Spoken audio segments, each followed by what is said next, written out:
Well, hi there. I'm Movie Review Mom. Thanks for visiting my YouTube channel. Today, the film I'm reviewing is called A Love Song. This late in life romance opens in theaters on July 29th, 2022. It's rated PG and is an hour and 21 minutes.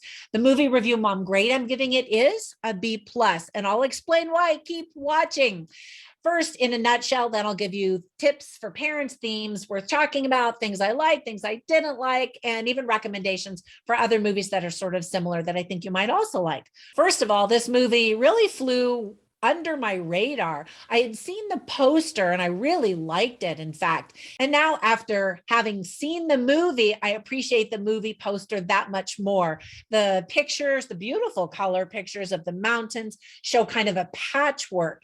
And that's what this movie is all about, that patchwork that we experience in our own lives of the good, the bad, the ugly, the life lessons, the romances, and all of those kinds of things in between. So first, let me tell you in a nutshell, Faye, who's played beautifully by Dale Dickey, is a lone traveler, biding her time, fishing, birding, and stargazing at a rural Colorado campground as she waits the arrival of Leto, who's played also beautifully by Wes Studi, a figure from her past who is navigating his own tentative and nomadic journey across the rugged West. Like the country music that has traditionally channeled the heartbreak and resilience of Americans in search of themselves and others, a love story weaves a lyrical and ultimately joyful refrain out of the transformative act of being alone, and reminds us that love can nourish and mystify at any age. This lovely, simple movie feels like a sad ballad with some triumphant music interspersed. It was written and directed by Max Walker Silverman. So there were a lot of things I really liked about this movie. First of all, Dale Dickey. She's incredible. Her face has so much character and her acting just appears effortless. I've always seen her play small roles. So I was thrilled to see her star in her own feature film. And already there's some Oscar buzz circulating about her performance. It's that good.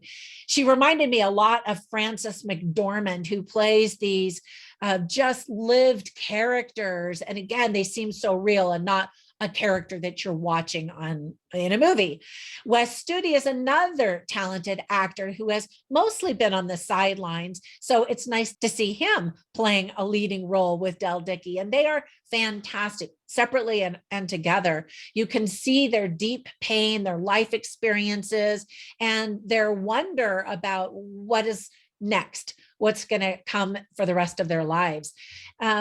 Just beautiful cinematography. And there's also some subtle and quirky humor that's very welcome. Look closely for the symbolism as Faye represents mankind. At least that was my interpretation, in addition to her just being a character. But I especially love the visual where she's sitting on top of a very tall, high mountain. And then she lays down and her silhouette becomes part of the mountain itself. That's how I interpreted that moment. And I thought it was super cool.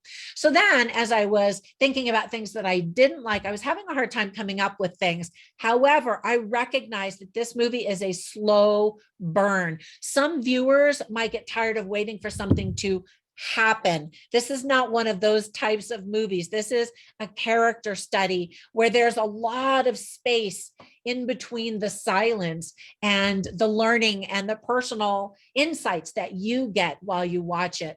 Let me give you some tips for parents. I mentioned some viewers, adults might be bored. Kids, I think, will definitely be bored. It's one of those adult talking movies, but more importantly, it's one of those movies where there is no talking. And so kids might get bored from that. There is some adult kissing.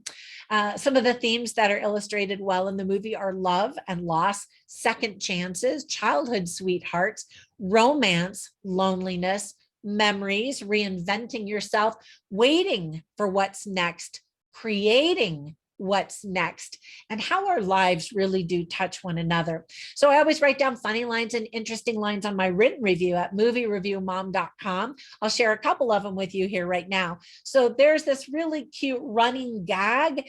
It's really one of the things that provides that subtle humor. It's this little cowgirl who does all the talking for her brothers who never say a word.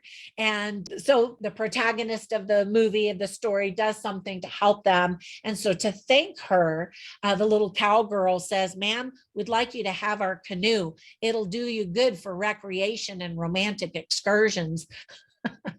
And I thought that that was really cute. But that line comes and circles back around, which I thought was perfect. And then another interesting line is when Faye, again played by Dell Dickey, says, "What can you still love something that ain't there no more?" And there's this very melancholy spirit about the movie as she reflects on her husband who has passed away. And then her visitor who comes, is also mourning the loss of his partner. And so they talk about those kinds of things. And then Dell says, "When love came, it was so simple. I realized what all those songs were about." And I thought that that was really sweet. And then at another point, she says, "However long you get, that's long enough." And rather than mourning what we don't have, instead, how we need to have an attitude of gratitude about the things that we do get to have in our lives.